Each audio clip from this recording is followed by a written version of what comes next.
novembro de 2024, o que tirou Neymar. তাহলে কি ঘরের ছেলে ঘরেই ফিরে যাচ্ছে? সৌদি আরবের স্মরণীয় 1.5 বছর কাটিয়ে কি শৈশবের ঠিকানায় ফিরছেন Neymar? Física do jogador após tantas lesões.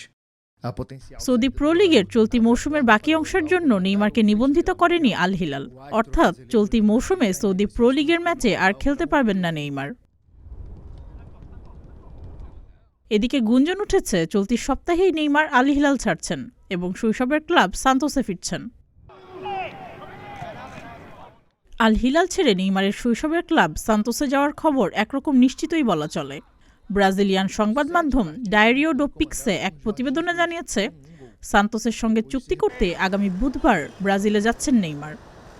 সান্তোসের সঙ্গে চুক্তি হলে আগামী 5ই ফেব্রুয়ারি ক্লাবটির হয়ে মাঠে নামবেন ব্রাজিলের এই তারকা। তবে মজার বিষয় হচ্ছে 5ই ফেব্রুয়ারি নেইমারের জন্মদিন, ফলে জন্মদিনের দিন শৈশবের ক্লাবের হয়ে আবারও দেখা যেতে পারে নেইমারকে। A imprensa brasileira garante que o Santos negocia o এর মধ্যে বার্সেলোনাকে প্রস্তাব পাঠিয়েছিলেন নেইমার তাকে দলে নেয়ার জন্য। নেইমারের বার্সেলোনাকে প্রস্তাব দেওয়ার খবরটি জানিয়েছেন বার্সেলোনার স্পোর্টিং ডিরেক্টর ডেকো।